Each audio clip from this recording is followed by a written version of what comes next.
আমাদের চরের সাহসী সন্তানদের মুন্সিগঞ্জে এসে উপস্থিত হয়েছি। সংগ্রামী সহযোদ্ধারা আমাদের মুন্সিগঞ্জে সবাই ঐক্যবদ্ধভাবে পরবর্তী বাংলাদেশ বিনির্মাণে আমাদের একসাথে কাজ করতে হবে। আমরা যে সংস্কার যাচ্ছি, এই সংস্কার নির্দিষ্ট কোনো দলের পক্ষেও নয়, নির্দিষ্ট কোনো দলের বিপক্ষেও নয়, বরং এই সংস্কারগুলো হচ্ছে বাংলাদেশের পক্ষে, জনগণের পক্ষে। আমরা দেখেছি অতীতে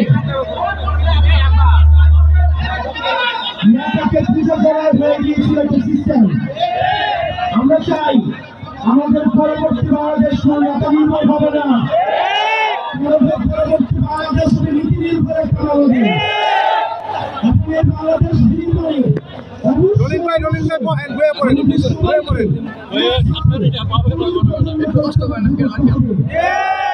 কোনো ভূমিকে প্রশ্ন দেওয়া যাবে না,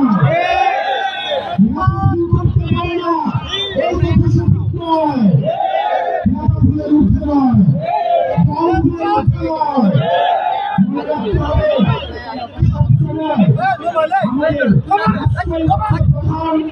আমার রাষ্ট্রের জন্য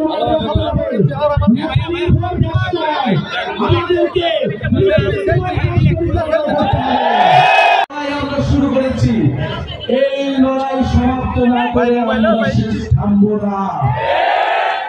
মুন্সিগঞ্জবাসী, আপনাদেরকে এই নদী ভাঙন থেকে রক্ষা করবো আমরা, নদী দুর্যোগ থেকে রক্ষা করবো আমরা।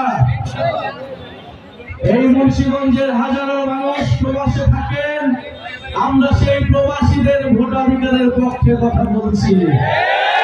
অনেকে বলছে প্রবাসীদের কোনো অবদান নাই, তারা কেন ভোট দিবে? প্রিয় মুন্সিগঞ্জবাসী, আপনারা আপনাদের পরিবারের সদস্য যারা রয়েছে প্রবাসে, তাদেরকে সচেতন এবং সরব হতে বলুন। প্রবাসীরা বাংলাদেশের অংশ, আমরা তাদের ভোটাধিকার নিশ্চিত করব। বাংলাদেশ যে নতুন বাংলাদেশের জন্য আমরা লড়াই করে যাচ্ছি, ইনশাআল্লাহ আমরা সেই লড়াইয়ে জিতব। আমরা আমাদের সাথে উপরালা রয়েছে, নিজে বাংলাদেশের জনগণ রয়েছে, আর রয়েছে মুন্সিগঞ্জের প্রতিবাদী জনগণ। আপনারা সচেতন হন।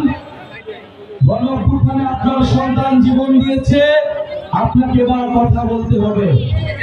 এলাকায় এলাকায় পাড়ায় পাড়ায় আপনারা সরব হন, প্রতিবাদের সংস্কৃতি গড়ে তুলুন। ইনশাআল্লাহ আমরা যখন প্রতিবাদ করতে শিখেছি, আমরা আমাদের সকল অধিকার এবং আমাদের মর্যাদা নিশ্চিত করেই আমরা ঘরে ফিরব।